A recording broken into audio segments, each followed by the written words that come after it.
Bismillahirrahmanirrahim. So in today's lecture we will discuss about multiple quantified statements. So whenever we have some predicate of which involves more than one variable, so let's start with some predicate having two variables. So lxy is a predicate which involves two variables x and y. Both of these variables can belong to the same domain or they may belong to the different domain depending upon the statement. So whenever we need to quantify these two variables, so we need a separate quantifier to quantify both of them. So there are different possibilities of this quantification. So for example, we can either use this quantification, depends upon the statement. If x and y both requires to be the elements, every element of the domain, then we use the universal quantification. And in the second one we can do this quantification like this. Also we can use this order of quantification,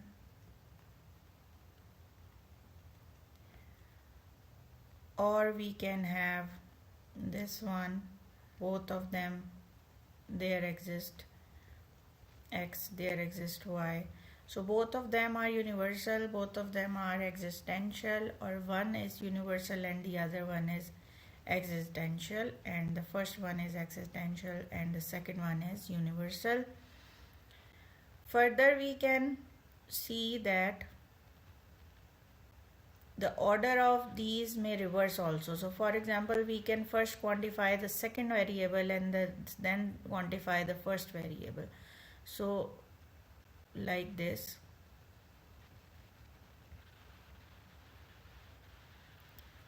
Or like this one.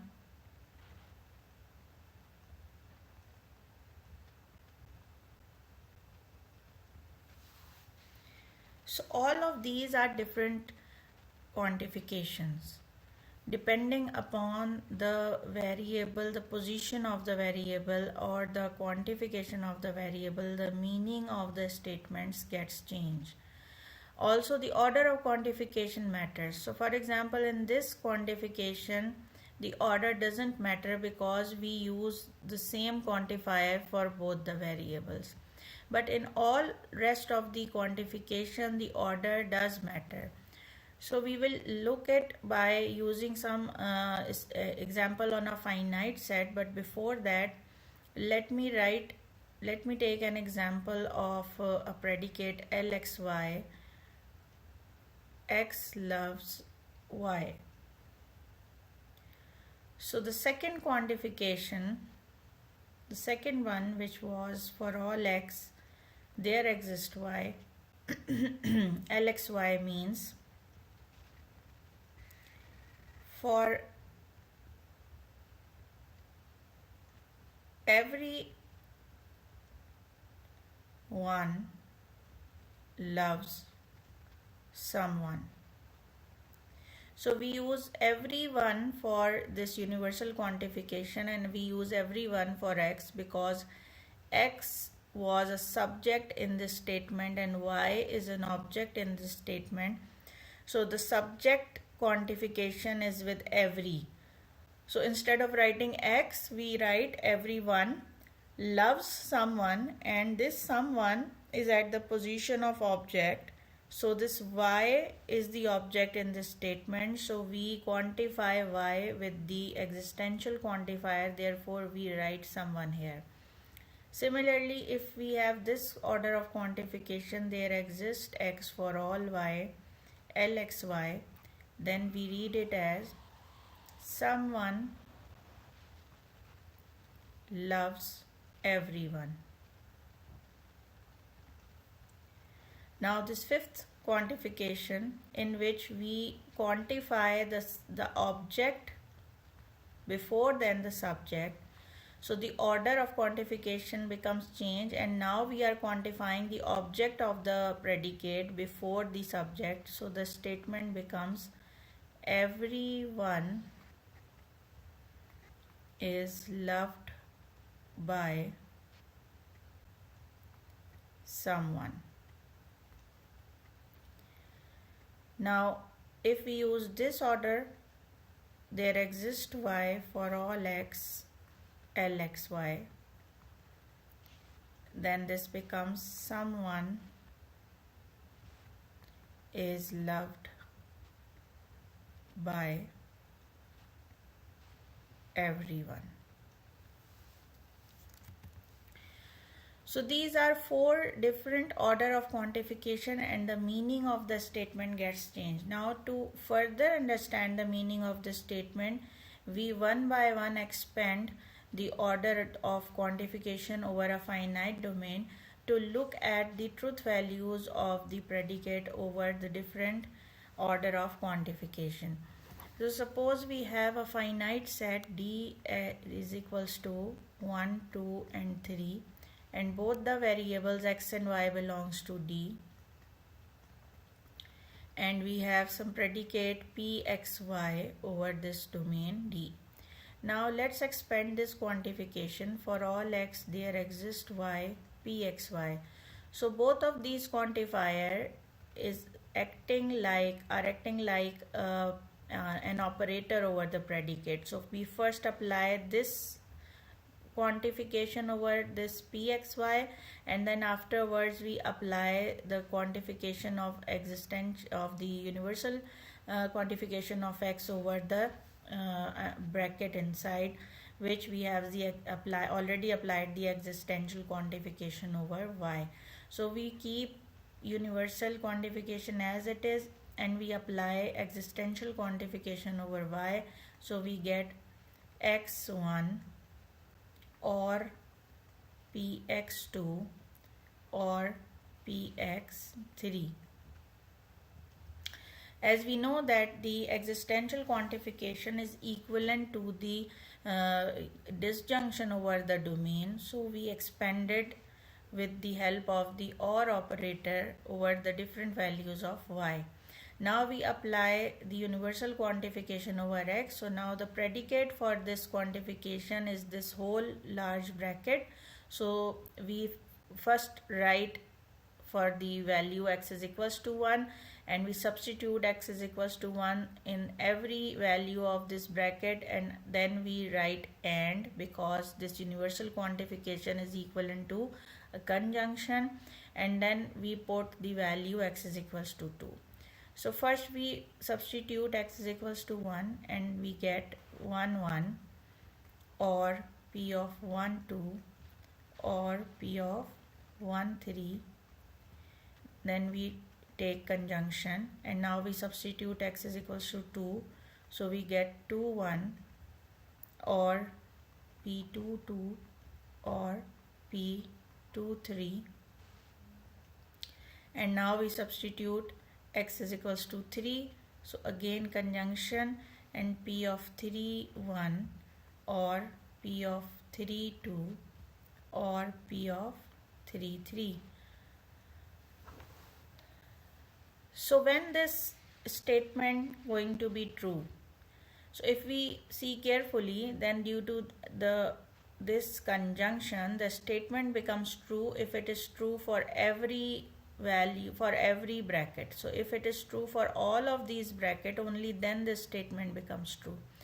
Now the value to be true is required for every big bracket, and if we look into this bigger bracket, then we have these 3 values, and we require this bracket to be true, and this bracket becomes true when it is true for at least one of this value of the predicate. So for the larger bracket, we require that the statement becomes true for every x. So we require it for x is equals to 1, for x is equals to 2, and for x is equals to 3. And for x is equals to 1, we require that this is to be true for any value of y. So for x is equals to 1, we require that this is true for y is equals to 1 or 2 or 3. So if it becomes true for x is equals to 1 and for any one value of y, for at least one value of y, then this bracket becomes true. Again, for x is equals to 2, the requirement is that the statement becomes true for at least one value of y. So we require that for x is equals to true, the statement becomes true for any one value, for either for y is equals to 1, or for y is equals to 2, or for y is equals to 3. And similarly, when we have x is equals to 3, it becomes true for y is equals to 1 or 2 or 3, then the statement becomes true. So what does this mean? That is, we require the statement to be true when it is true for every x,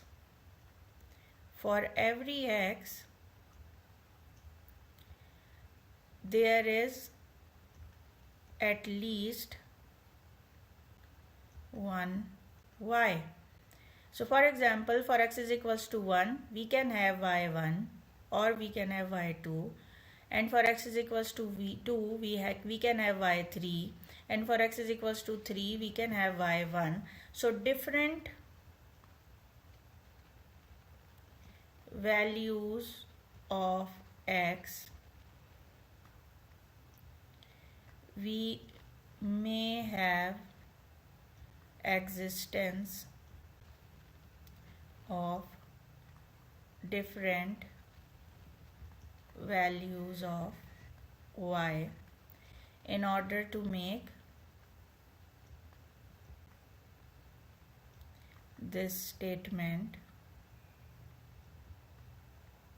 true. So it means that in this quantification, the existence of y is depending upon the value of x. So y may be depending upon the value of x, and different x may have existence of different y. So this we need to understand. So if we have the statement lxy that we were considering before this quantification, for every x there exists some y lxy, which means that everyone loves someone. So it means that for every x there exists a different y or a special y for every x, so that this x loves y, and the existence of y may be different for different values of x. Depending upon the value of x, we may have different values of y. So the existence is special for every x, or you can say that for everyone there is someone special whom they love. Now the second order of quantification, where we have the existential y first and then we have universal quantification of x, then how can we expand it? So first we apply universal quantification over x, and then we apply the existential quantification of y. So let's keep existence of y as it is and first apply it for all x. So we write 1y, put x is equals to 1, then we have conjunction, and we have 2y, and then we have 3y. After that, we apply existential quantification of y over the whole bracket, because now the predicate for y is this whole bracket.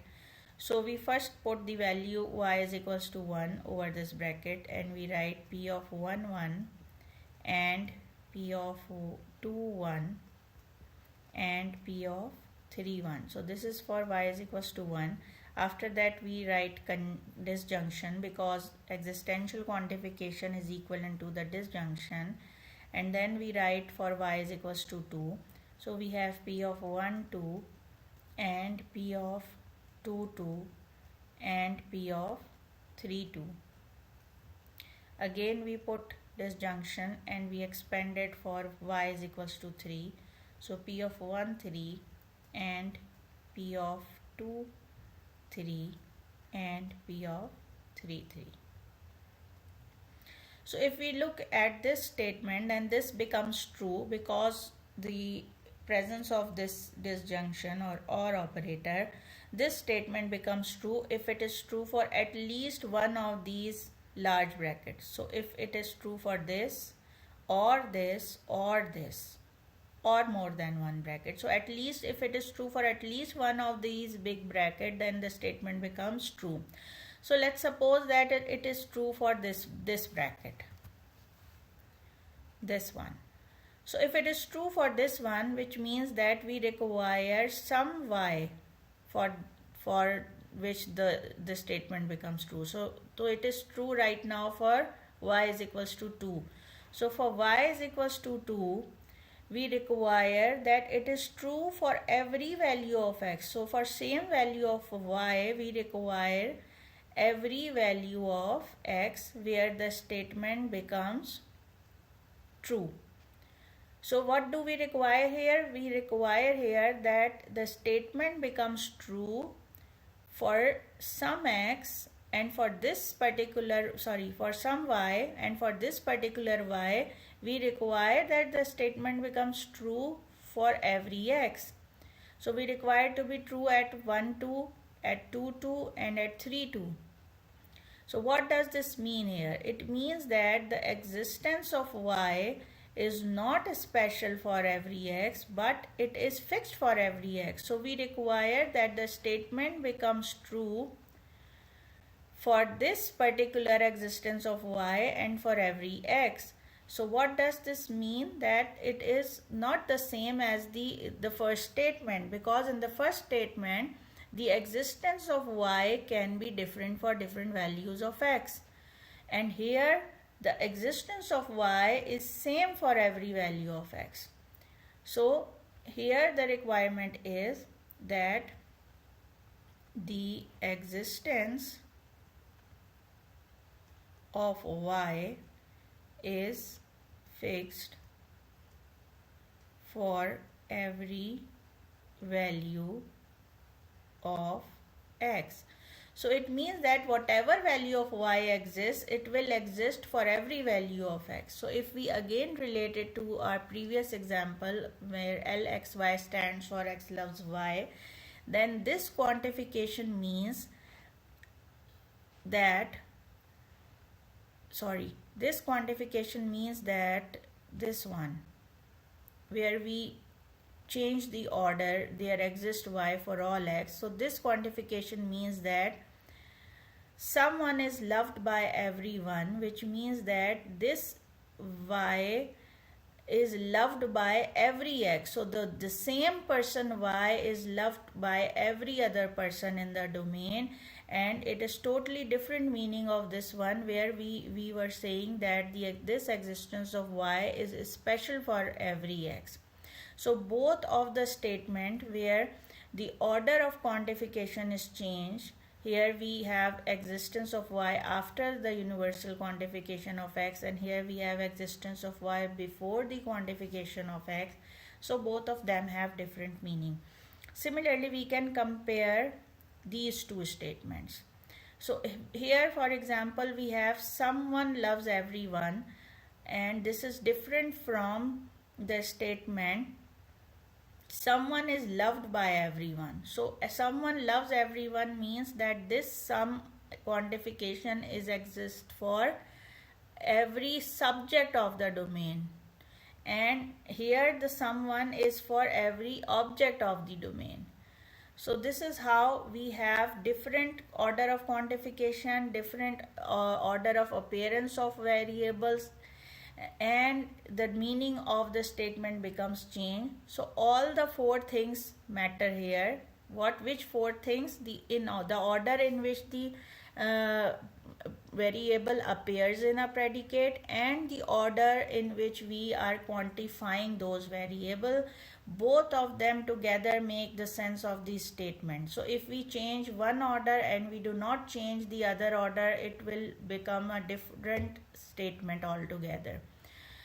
So if we change the order of both, for example, if I write L of yx, y loves x, and then I quantify y with for all, and I quantify x with there exists. So this order is the same as this order, but I also change the position of x and y. So this statement is equivalent to the statement for all x there exists y Ly x, lxy, because we switch the position of the variable, but we also switch their quantification accordingly. So both of them has same meaning, because now x and y are dummy variables and they both switches their position in the predicate as well as in their quantification. So the name of the variable doesn't matter, the position where the variable occurs and the quantification to which it is attached, both of them together make the sense of the statement. So here both of them are same, because not only we change the position of the variable, but also we change their quantification accordingly.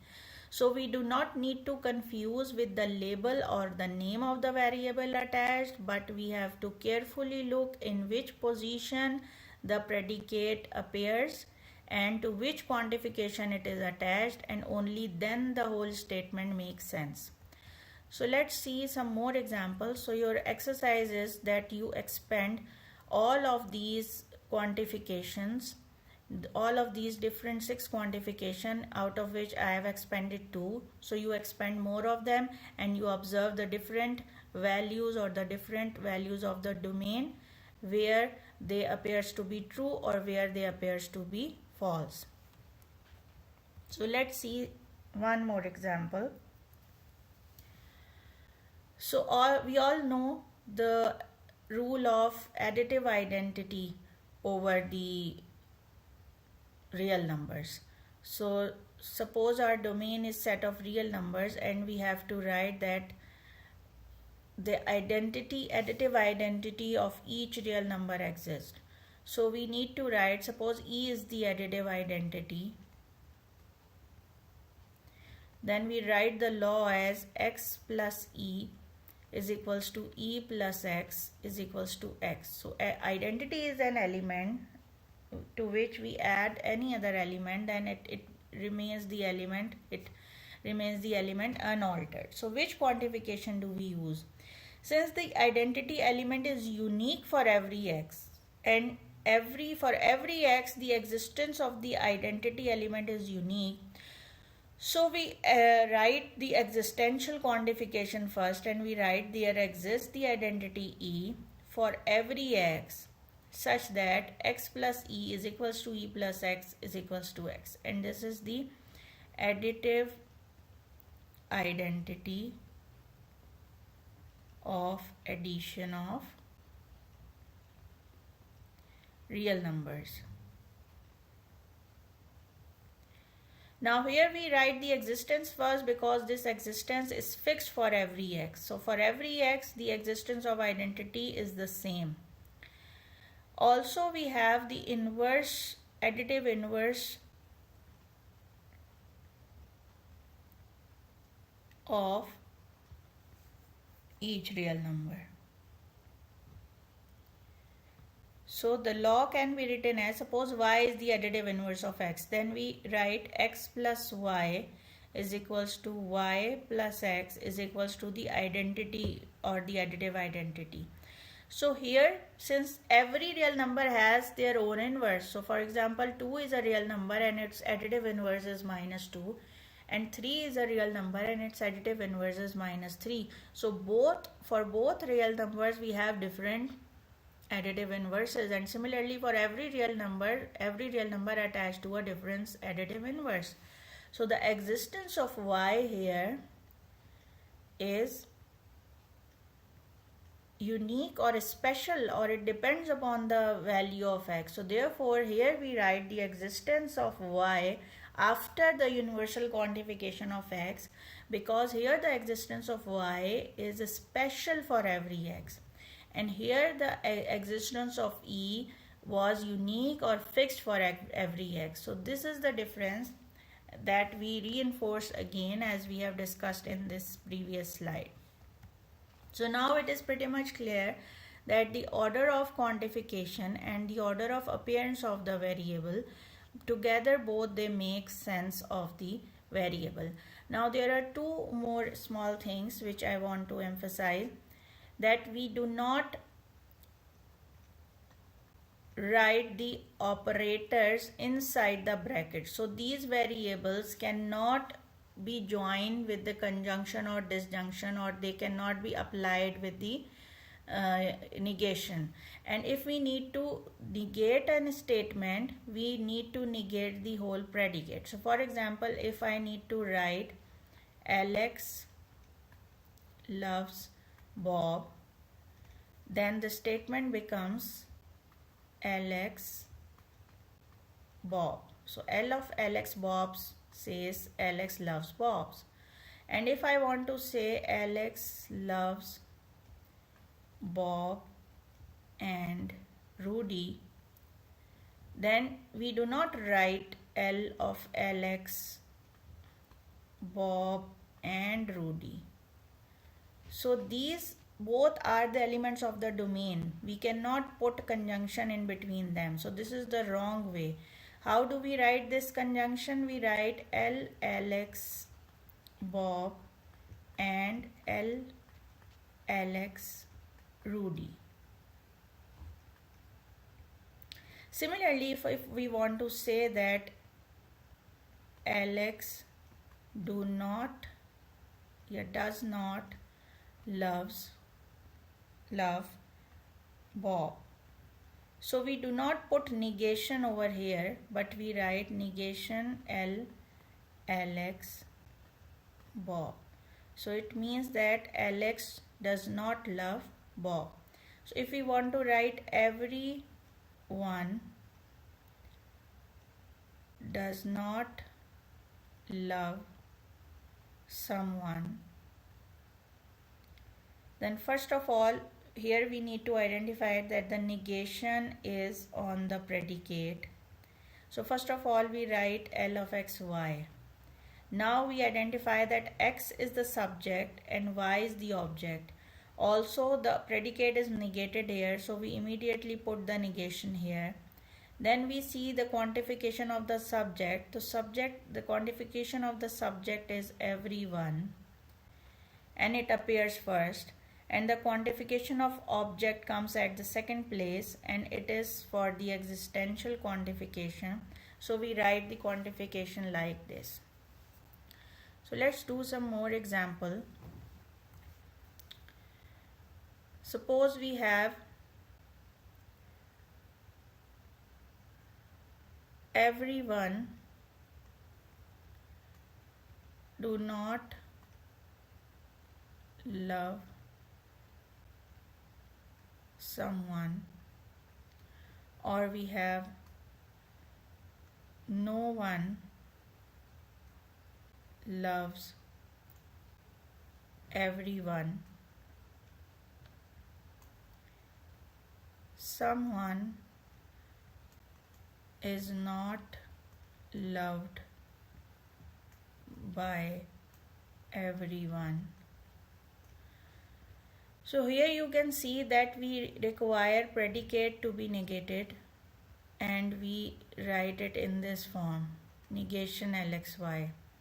Similarly, here we have no one. The statement starts with no one, and for no one we need to write universal quantification, and after that we have to apply the negation over the predicate.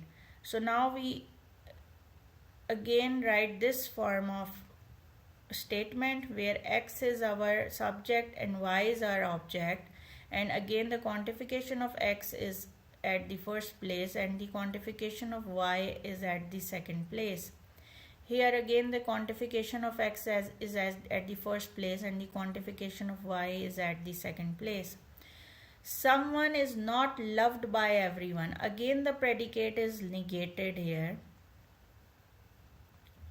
but here the quantification of object is at the first place and the quantification of the subject is at the second place. So now let's write the quantification. Here we have everyone, so we write for all x, and here we have someone, so we write there exists y. No one loves everyone, so no one means for all x negation is applied over this predicate, and y is quantified with universal quantifier, so we apply universal quantification for y. So this is how we write no one loves everyone, and if we simplify it a little bit, this can also be written as for all x there exists y after the application of De Morgan's law negation Lxy. So this can be also read it like, we can also read it like this: everyone do not love someone. So actually both of them are the same statements, logically same. Now someone is not loved by everyone, so someone, y is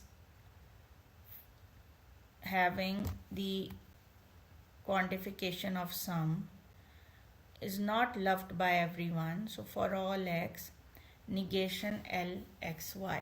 So similarly we can change the order, we can change the position of the variable, the negation, and this is how, if we are proficient with all of these conversions, then the translation of the multiple quantifier statement becomes very easy for us.